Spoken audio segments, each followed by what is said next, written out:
नमस्कार।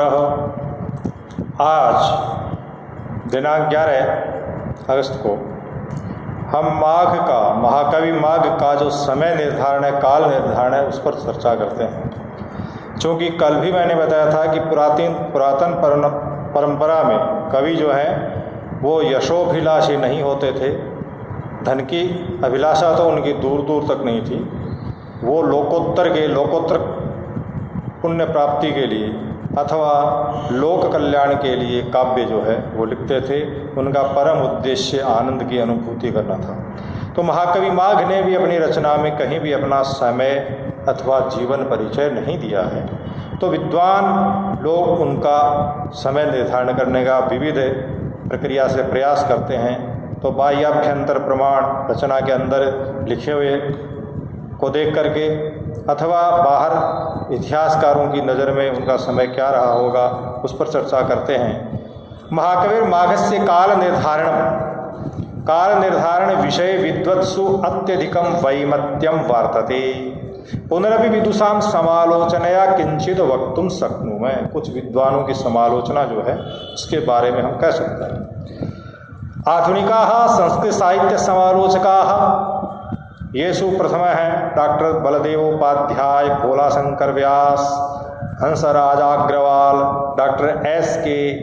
Day, doctor Gaurishankar, Hirachandra Ojha, doctor Keith प्रभृतयः विद्वांसः महाकवि माघस्य कालः सप्तम शताब्द्याः उत्तरार्धः इति मन्यन्ते।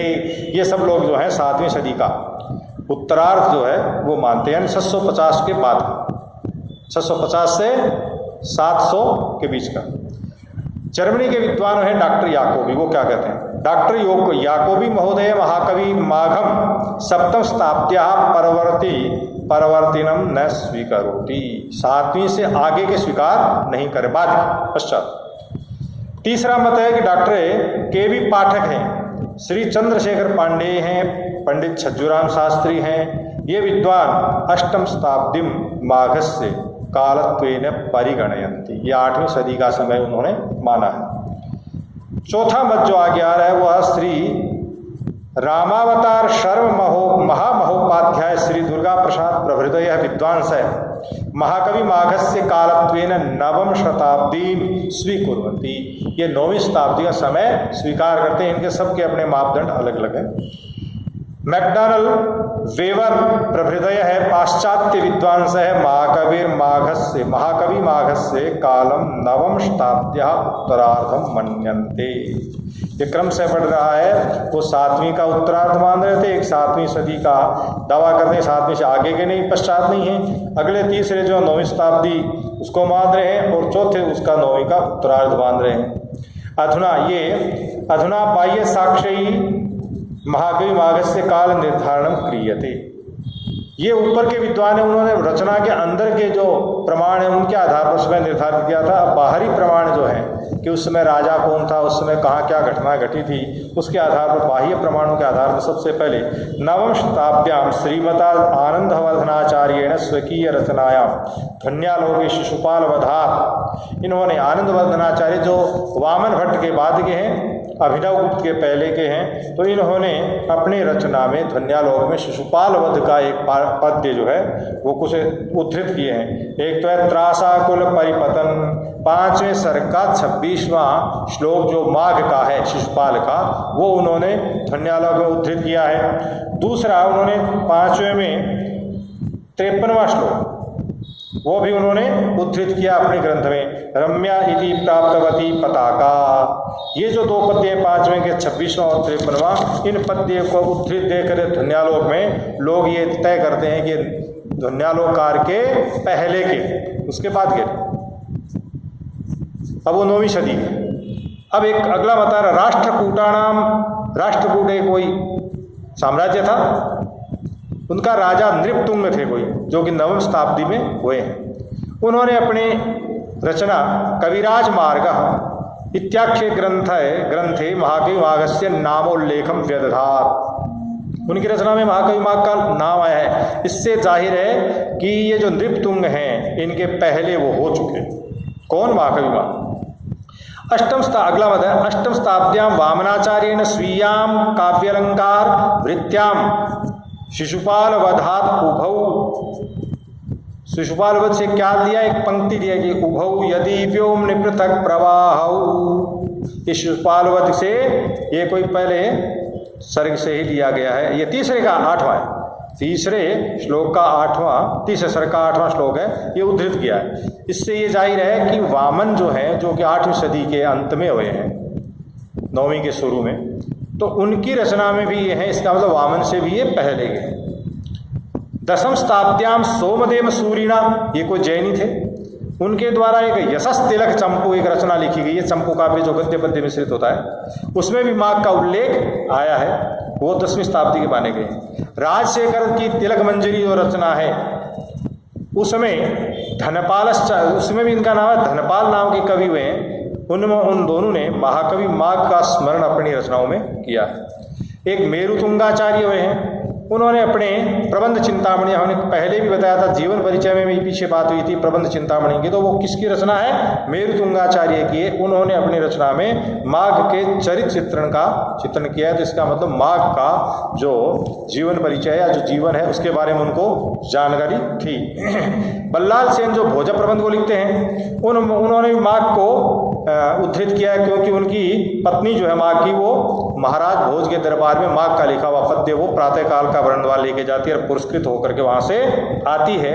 ये सब बातें उसमें भी हैं। और प्रभाचंद्र नाम के एक विद्वान हुए जिन्होंने प्रभावक चरित्र नाम का जो रचना है, काव्य है, उसको लिखा है। उसमें भी माघ का जो वंश है उसका चित्रण उन्होंने किया है। भोजदेव क्षेमेंद्र, इन्होंने भी अपने अपने ग्रंथों में शिशुपाल वध के अनेक श्लोकों का उद्धृत किया है।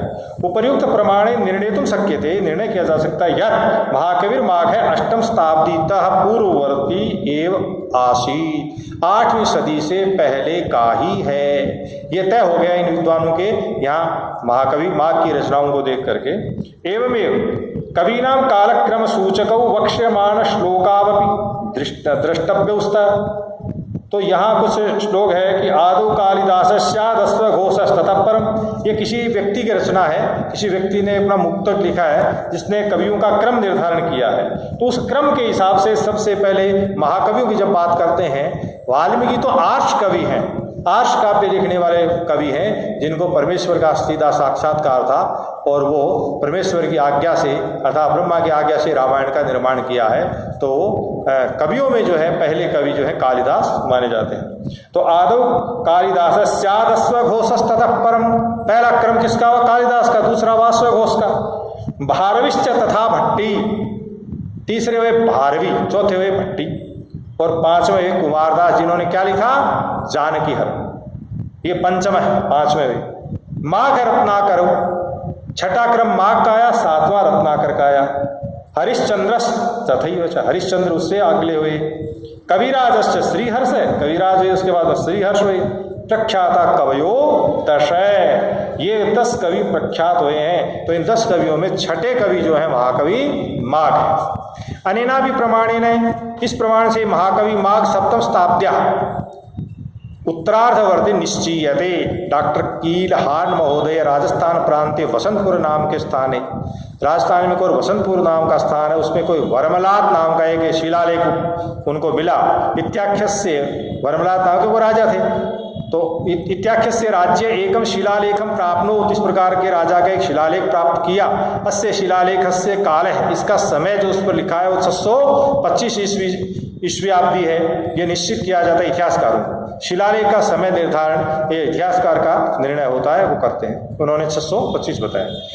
तो महाकवि माघ से पिता में सुप्रभदेव अस्सी वे वर्मलाद राज्य है महामात्य आशी, ये वर्मलाद महाराज का जो है शिलालेख था। तो चूंकि उनका समय ये निर्धारण 625 हो गया, तो उनके समय में उनके महामंत्री सुप्रभदेव थे। और चूंकि सुप्रभदेव के पुत्र थे दत्तक के पुत्र थे माघ, तो ये तीसरी पीढ़ी के हैं। तो इनके बीच में लगभग जो है 75-80 साल का अंतर आ गया, विवाद के हुए। 625 के 80 साल बाद में जोड़े तो कम से कम उसके बाद में माघ हुए।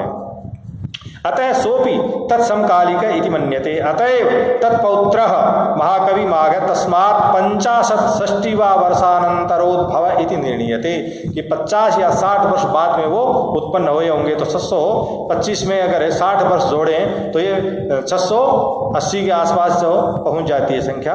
तो ये 7वीं सदी जो है इसका अंत हो रहा है, अंतिम छोर पे हुए। अतः इसलिए इनको तेरे च माघस्य काले सप्तम शताब्द्या उत्तरार्ध इति उचितम प्रतिपद, उचित ही है कि ऐसा उचित है। अधुना अंत साक्षी किंचित विविच्यते, कुछ अंत साक्षी मतलब कुछ रचना के भीतर। तो उनकी रचना में एक पद्य आता है दूसरे सर्ग में, जहाँ राजनीति की चर्चा हो रही है, जहाँ उद्धव, कृष्ण और बलराम में मंत्रणा चल रही है, एक गोपनीय मंत्रणा चल रही है कोई, उसमें उद्धव जो है वो अपना संदेश कहते हैं, तो अपनी सलाह कह रहे हैं। तो वो कहते हैं कि अनुत्सूत्र पदन्यासा सदवृत्ति सनिबंधन शब्द विद्येव नोभाति राजनीति रपस्पसा। इसमें पसपस शब्द है। तो यहाँ ये है कि राजनीति भी बिना पसपस के शोभित नहीं होती और बिना पसपस के व्याकरण विद्या भी, शब्द विद्या मानी व्याकरण विद्या भी शोभित नहीं होती। पसपस नाम का एक अन्निक है, अन्निक है महाभाष्य में। विभाजन कहीं सर्गों में विभाजन होता है, महाकाव्यों का कहीं अंकों में होता है, नाटकों में कहीं कोई विभाजन का परिच्छेद होता है, कहीं उच्छ्वास होता है, कहीं कुछ होता है, कहीं उन्मेष होता है। तो जो ये है भाभाष्य अन्निक जो है उसमें उसका विभाजन है। तो पसपस नाम का एक अन्निक है। व्याकरण के विद्यार्थी को उस पसपस अन्निक को पढ़ना बहुत ही आवश्यक है व्याकरण को जानने के लिए। तो ये कह रहे हैं जिस प्रकार शब्द विद्या नाम व्याकरण का, एक व्याकरण पढ़ने वाले को जिस प्रकार पसपस जरूरी है, उसी प्रकार राजनीति का पसपस अलग है। तो वहाँ उनको पढ़ना जरूरी है। तो यहाँ बात मुख्य जो आ रही है वो ये आ रही है कि इसमें एक वृत्ति है, काशिका नाम, उस वृत्ति का उल्लेख यहाँ इसमें मिलता है, टीकाकारों ने यहाँ माना है। तो उस हिसाब से आगे ये कह रहे हैं कि श्लोकेस्मिन् काशिका न्यासश्चेति, काशिका और न्यास नाम की 2 व्याकरण ग्रंथों का यहाँ उल्लेख हमें मिलता है।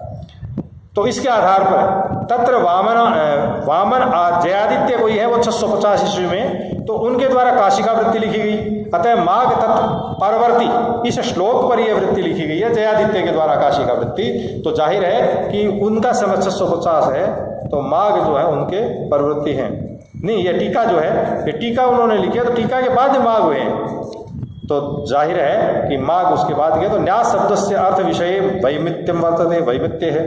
यतो ही न्यास टीकाकर्तु जिनेन्द्र बुद्धि महोदय से काल विद्वद्भिः 700 ईस्वीयाब्द निर्णीयते कि उसे न्यास नाम के टीकाकार जो है, न्यास ग्रंथ के, न्यास टीका के जो ग्रंथकार हैं, ये टीकाकार हैं, वो जिनेन्द्र बुद्धि। तो इनका समय 700 ईस्वी माना जाता है। तेन उस कारण से माघ तस्मात् प्रवर्ति इत्याशंका जायते कि उसके बाद के परम नहीं तद विद्वान से स्वीकुरन्ति, विद्वान ये भी स्वीकार नहीं करते हैं। यतो ही जिनेन्द्र बुद्धि तय पूर्व बहवः न्यास ग्रंथा लिखिता।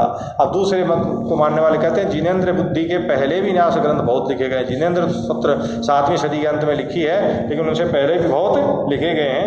अतच उस कारण से जिनेन्द्र बुद्धिरपि लिखति, जिनेन्द्र ने भी अपनी न्यास टीका लिखी है। अपर्तः दूसरी ओर 620 ईस्वी में बाण भट्ट जो है उनके हर्ष में भी न्यास ग्रंथ का उल्लेख है, इसलिए न्यास की परंपरा चल रही है।